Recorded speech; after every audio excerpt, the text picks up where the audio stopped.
Olá, meus irmãos, sejam bem-vindos ao nosso canal. Quero, na palavra de hoje, meditar no temário Deus não muda. Teologicamente, diríamos que é um atributo incomunicável à imutabilidade de Deus. Começo, então, deixando Números 23, versículo 19, como é de costume. Deus não é homem para que minta, nem filho do homem para que se arrependa. Porventura diria ele e não o faria, ou falaria e não o confirmaria? Ainda, falando aos senhores, que estão aí do outro lado me ouvindo, Jeremias capítulo 1, versículo 12. E disse-me o Senhor, viste bem, porque eu velo sobre a minha palavra para cumprir.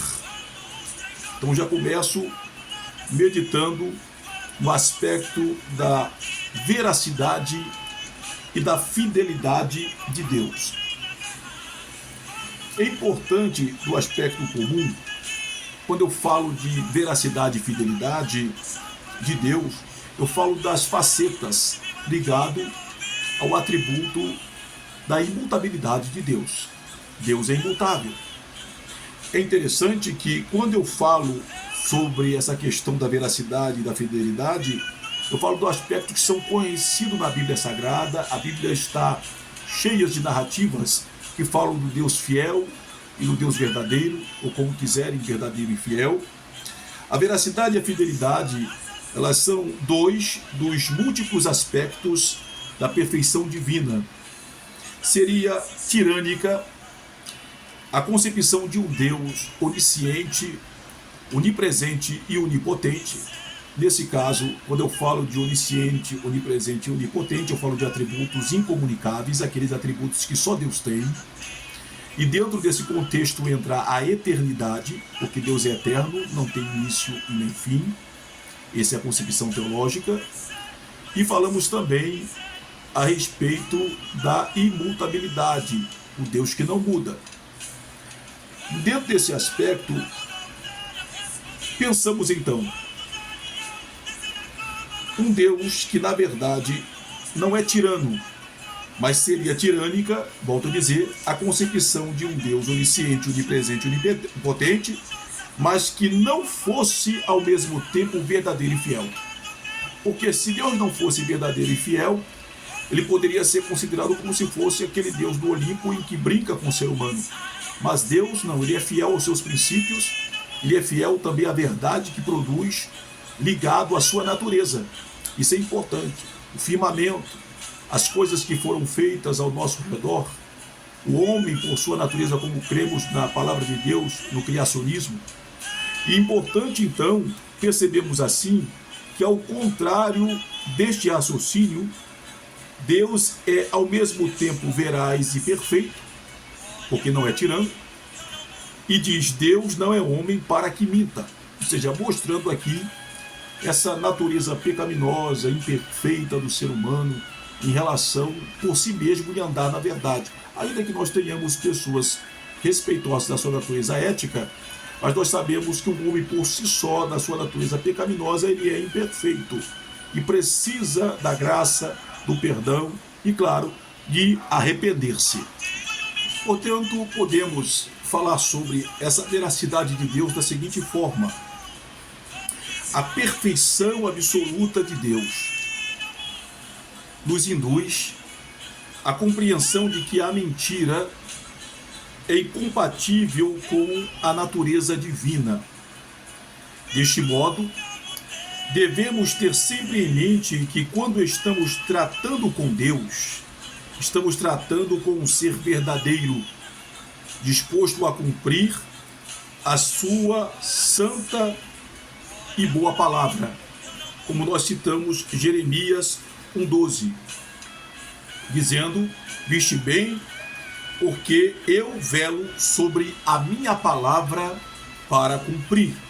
Sobre a minha palavra, ou seja, a palavra está sob o domínio, Deus domina esta palavra, sobre, não sob, sob embaixo, sobre em cima, isso é língua portuguesa, mostrando que há um domínio da parte de Deus. Por isso, devemos pôr nele, em Deus, toda a nossa confiança.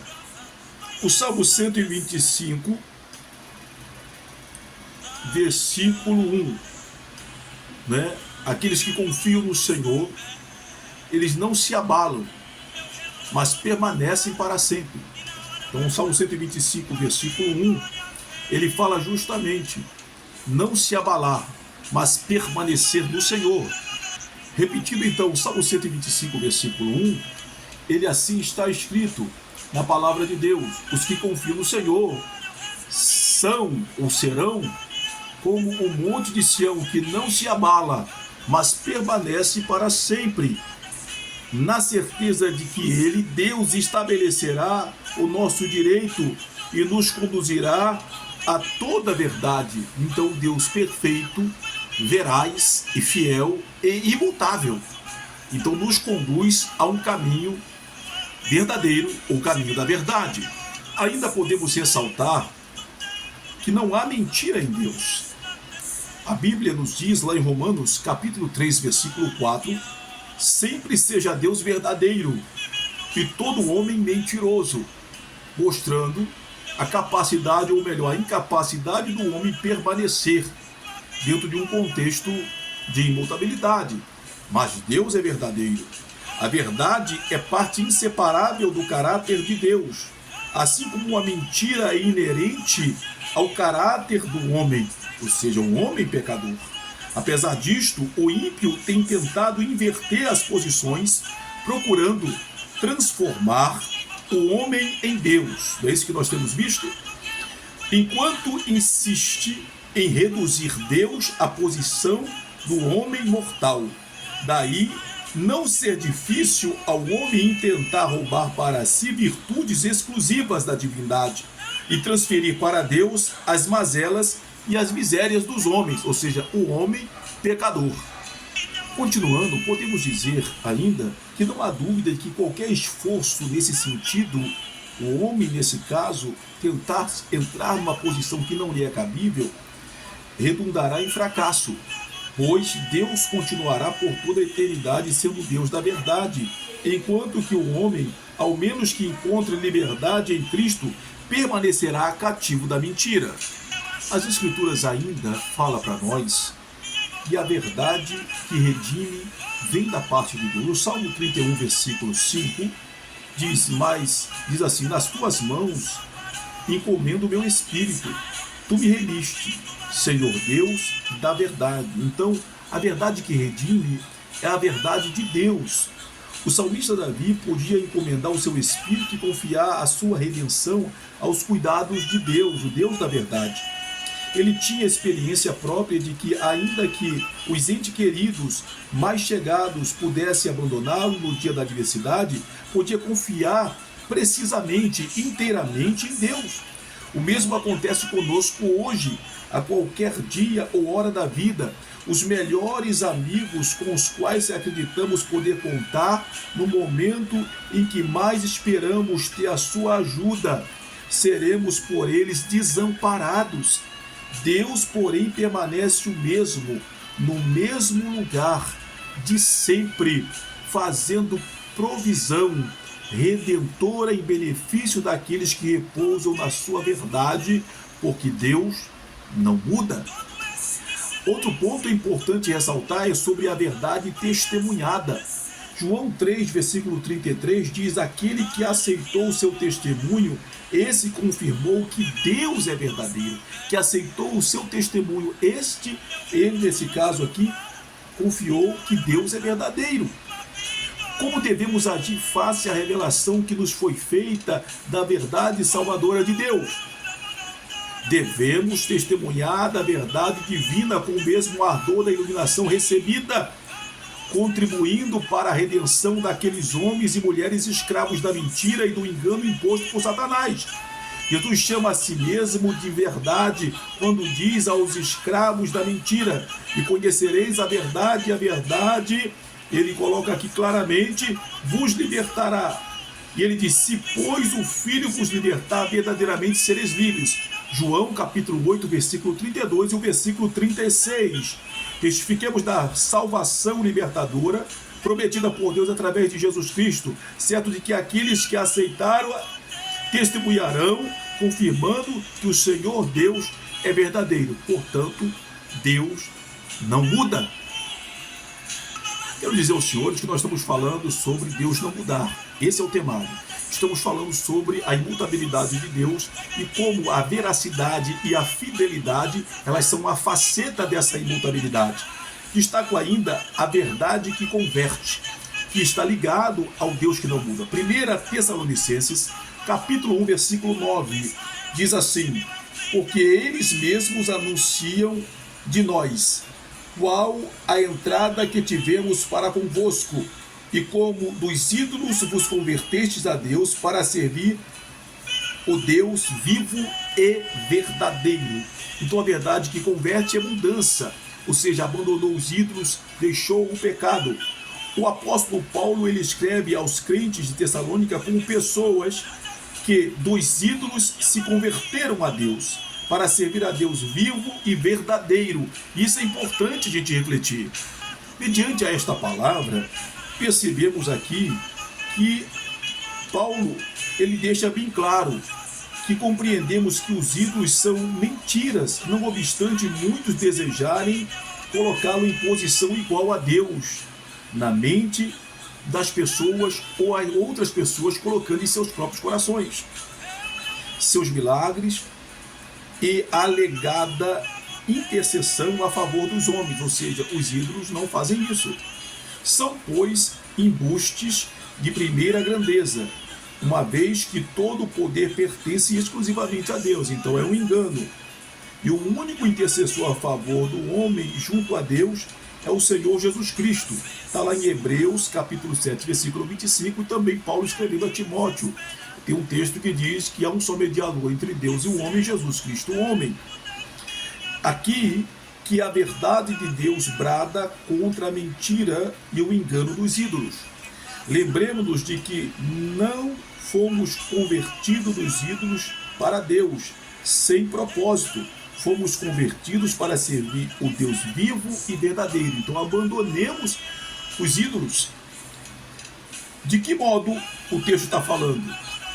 De que modo eu tenho que deixar estas coisas? Amando, vivendo, testificando da verdade aqueles que estão sendo, como diz assim, amordaçados, não é? Amordaçados pelo engano de Satanás e dos homens que estão a seu serviço. Sim, a verdade divina é capaz de salvar-nos do egocentrismo e levar-nos à compreensão e determinação de viver mais para a felicidade dos outros, ou seja, pregando o Cristo da bênção, né, para as pessoas, do que para nós mesmos, falando de renúncia.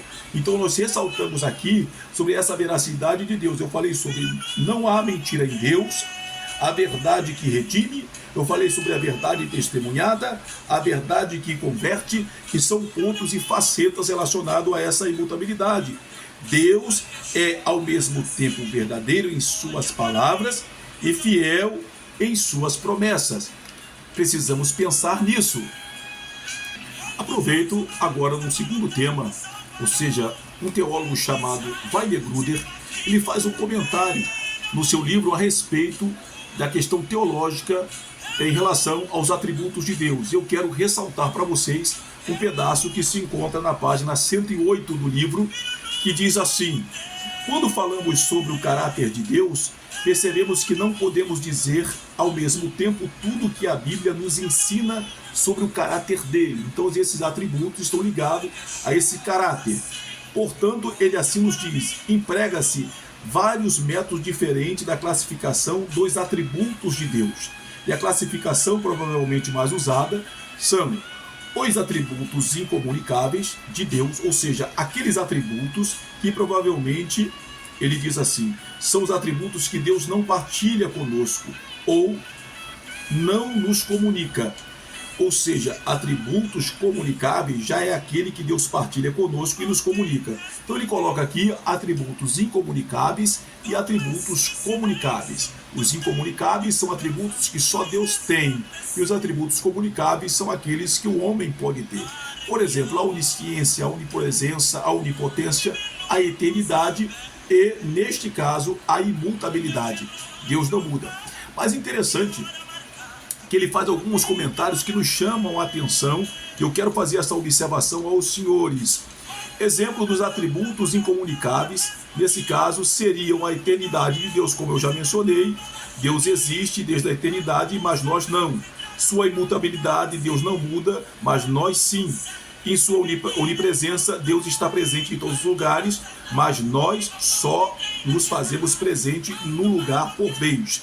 Exemplo dos atributos comunicáveis seria o amor. Deus é amor e nós também somos capazes de amar. O conhecimento. Deus tem conhecimento e nós também somos capazes de alcançar conhecimento.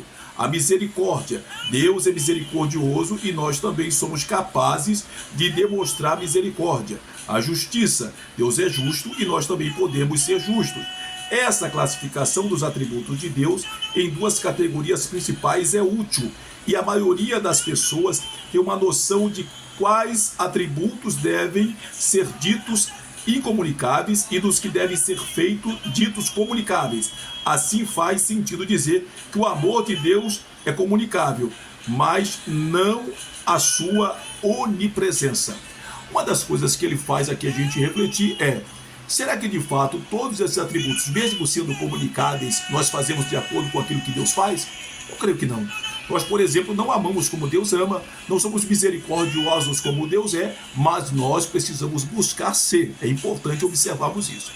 E quero ainda ressaltar agora, ainda dentro desse contexto, uma outra reflexão ainda desse autor, teologicamente falando, Weinergruder ou Weinergruder, como alguns chamam teologicamente.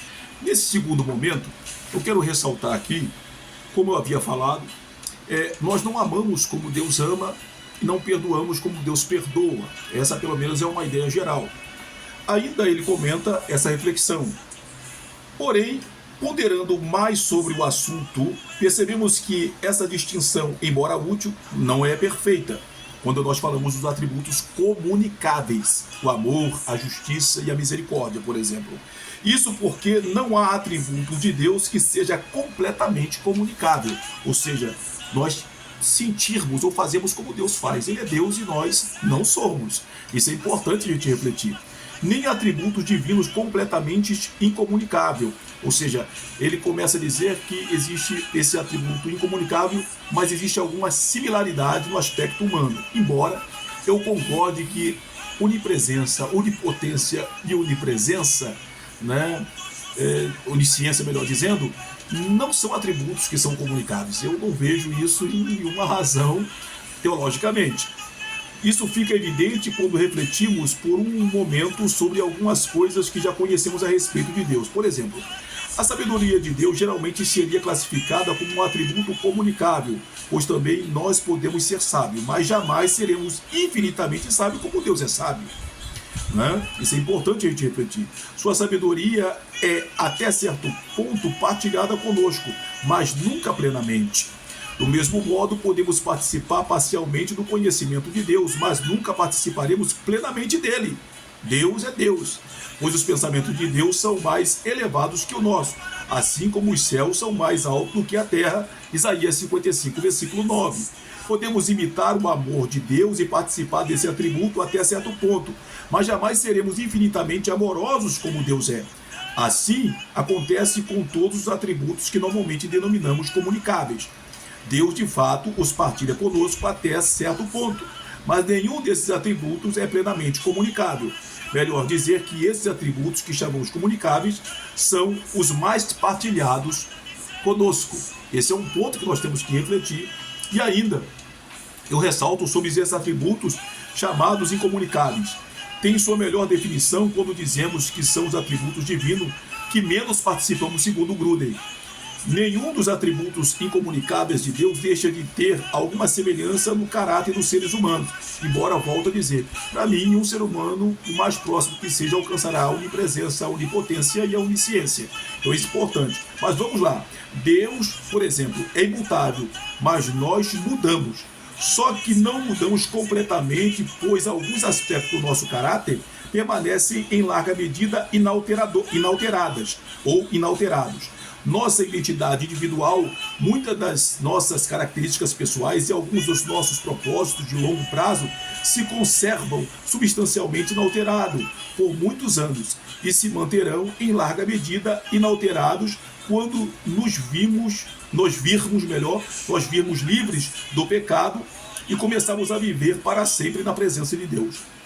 Igualmente, Deus é eterno, mas nós estamos sujeitos às limitações do tempo. Porém, percebemos alguns reflexos da eternidade de Deus no fato de que vivemos com Ele para sempre, desfrutando da vida eterna. E também no fato de possuirmos a capacidade de nos lembrar do passado e ter uma forte consciência de futuro, diretamente de boa parte da criação de Deus. Ele cita aqui Eclesiastes 3, versículo 11. Nós vamos meditar então em Eclesiastes capítulo 3, versículo 11. Assim então está escrito: Ele fez tudo apropriado a seu tempo. Também pôs no coração do homem o anseio pela eternidade. Mesmo assim, estes não conseguem compreender inteiramente. Observe, essa é uma versão da NVI. Uma outra tradução diz: tudo fez formoso em seu tempo. Também pôs o mundo no coração deles, sem que o homem possa descobrir a obra que Deus fez desde o princípio até o fim. Então esse é um ponto que nós precisamos aí começar a refletir a respeito deste assunto. Então nós percebemos aqui que, mesmo sendo um atributo incomunicável, existe uma certa similaridade para Gruden. Mas é importante observarmos que Deus não muda, essa é a verdade bíblica, e um homem, por sua natureza, as suas concepções, elas são mutáveis, isso é importante, mas as suas características não. Uma das outras coisas que são importantes em relação a ser perdida, você vai ver na Bíblia Sagrada, por exemplo, o homem não perdeu o senso de justiça, embora em pecado, mas isto é um outro assunto. Ressalto, portanto, dentro da palavra de Deus, que Deus não muda. Louvado seja o nome do Senhor. A pergunta que fazemos é esta: o fato de não sermos imutável significa que nada se conserva? Algum princípio em nós não se conserva? Por exemplo, a honestidade será sempre honestidade. Boa tradição sempre será boa tradição. Claro que eu não estou falando de relativismo. Estou falando de visão específica do assunto. Obediência será sempre obediência.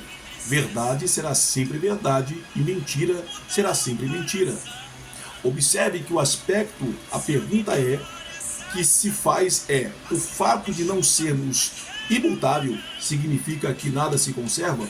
Mostra uma questão de mudança de pensamento. Mas determinadas características, humanidade, caráter, sempre será caráter. Pode ser mal ou bom, mas é caráter. Então é importante, à luz da Bíblia, entendermos que Deus ele é imutável, ou seja, a imutabilidade está em Deus. Quero concluir essa rápida reflexão dizendo o seguinte: a Bíblia nos diz que Deus ele é imutável e Deus não muda em seus atributos. Lá em Êxodo 3,14, o Senhor falando a Moisés disse Deus a Moisés: eu sou o que sou. E disse mais: ainda dirás aos filhos de Israel: eu sou, me enviou a vós. Na outra expressão no hebraísmo o que serei, ou seja, o Deus que se manifesta e que não pode ser mudado por homem algum. Segundo, Deus não muda em seus planos. Mateus 24:35 diz: o céu e a terra passarão, mas as minhas palavras, os meus planos não hão de passar. Terceiro, Deus não muda em suas promessas. 2 Coríntios 1, verso 20 está escrito: porque todas quantas promessas há de Deus são deles sim, e por ele o amém, para a glória de Deus por nós. Quarto ponto importante: Deus não muda em seu poder. Você vai encontrar lá no texto bíblico, em Hebreus, vai assim nos dizer: Jesus Cristo é o mesmo ontem, hoje e eternamente. Hebreus 13, versículo 8. Quinto ponto, para nós concluirmos: Deus não muda justamente no aspecto comum em sua essência. Tiago 1,17 está escrito: toda boa dádiva e todo dom perfeito vem do alto, descendo do Pai das luzes, em quem não há mudança, nem sombra de variação. Que Deus abençoe a sua vida e você, servo de Deus, busque estar de acordo com o princípio da conservação da verdade e de permanecer nos princípios de Deus, no Deus que não muda. E quero dizer para você, não é um aspecto que você não mude de pensamento, de opinião, mas na conservação daquilo que é bom, do que é verdade, do que é sincero, do que é agradável a Deus. Que Deus abençoe a todos.